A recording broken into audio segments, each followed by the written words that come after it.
Hi guys, welcome back to my channel. कैसे हैं आप सब? उम्मीद है आप सब एकदम ठीक होंगे। मैं आ गई हूँ छत पे रमज़ान का चांद देखने के लिए और ये रहा रमज़ान का चांद। माशाल्लाह, आप सबको रमज़ान बहुत बहुत मुबारक हो।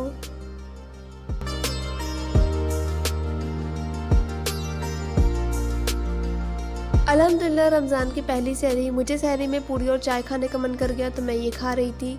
उसके बाद मैंने आइसक्रीम भी खाई। एक्चुअली मुझे फ़ीवर था लेकिन मेरा मन कर गया तो मैंने सोचा खा ही लेती हूँ। फिर मैंने आइसक्रीम भी खा ली और मेरा यही है यार, आपको जिस चीज़ से जितनी भी दिक्कत हो आप उसी को खाओ, आपकी बीमारी ठीक हो जाएगी। तो मैंने फिर खा ली और यहाँ मैं खूब आराम से खूब निकाल रही थी।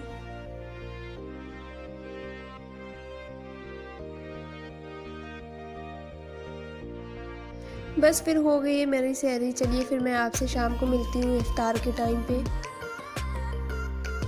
यहाँ पे मटर भिगा के रख दी गई है शाम को इफ्तार के लिए।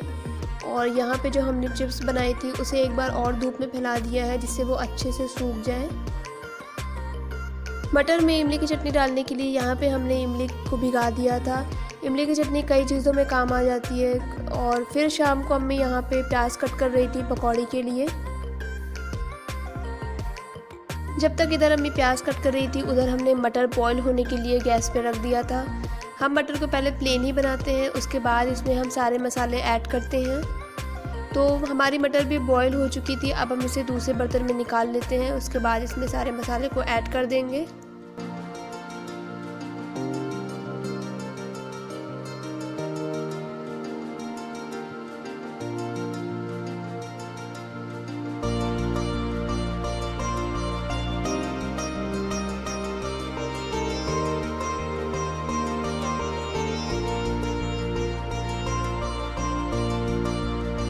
इफ्तार होने में टाइम का पता ही नहीं चलता है और काम करने में सारा टाइम कैसे निकल जाता है कुछ पता ही नहीं चलता है।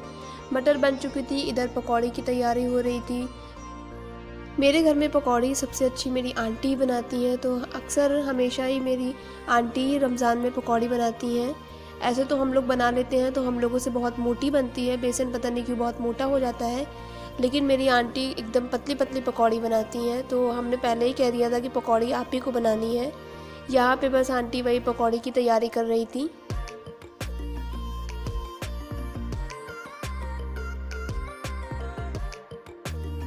पकौड़ी के लिए हमने बस प्याज, हरी मिर्च, लाल मिर्च, नमक और बेसन का ही यूज़ किया है। इसमें थोड़ा सा पानी ऐड करके इसे मिक्स किया है बस, और कुछ हम लोग नहीं डालते हैं। अभी तो प्याज की पकौड़ी बन रही है तो बस इतना ही डालते हैं।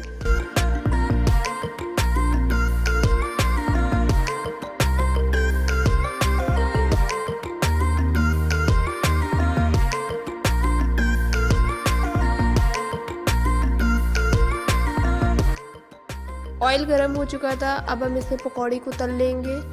तलने वाली चीज़ों को हम लास्ट में ही करते हैं। पहले हम पकौड़ी तलने के बाद ही उसके बाद जो चिप्स, चुर्री ये सब होते हैं इसको हम लास्ट में करते हैं क्योंकि सही रहता है, गरम रहता है और फिर तलने में ज़्यादा टाइम नहीं लगता है। तो ये सारी चीज़ें लास्ट में ही जाती हैं।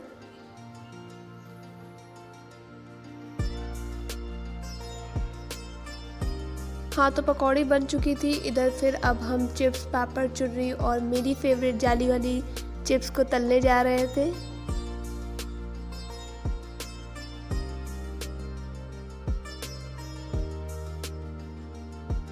उधर वो सारी चीज़ें चल रही थी और इधर मैं फिर बैठ गई थी शरबत के लिए नींबू और चीनी को मिक्स करने के लिए।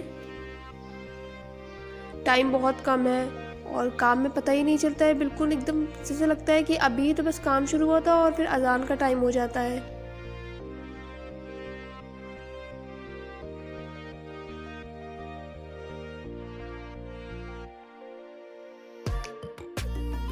शरबत बन चुका है और इधर भाई ला दिए थे फ्रूट्स, तो मैं इन सारे फ्रूट्स को पहले कट कर लेती हूँ।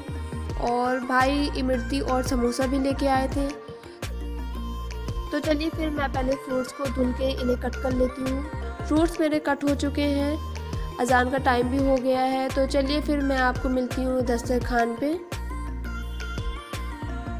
अल्हम्दुलिल्लाह, माशाल्लाह, अल्लाह सबको ऐसी नेमत अता फरमाए।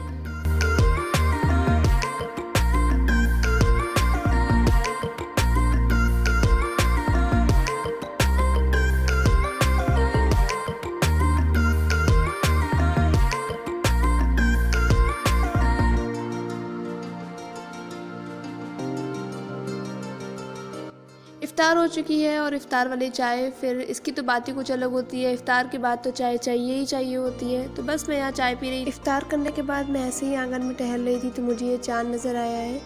माशाल्लाह कितना प्यारा लग रहा है और इसके नीचे एक तारा भी है। बस अल्लाह हम सबके रोज़े को कबूल फरमाए और आसान फरमाए। ये था मेरा आज का व्लॉग। मिलती हूँ आपसे नेक्स्ट व्लॉग में जल्दी ही।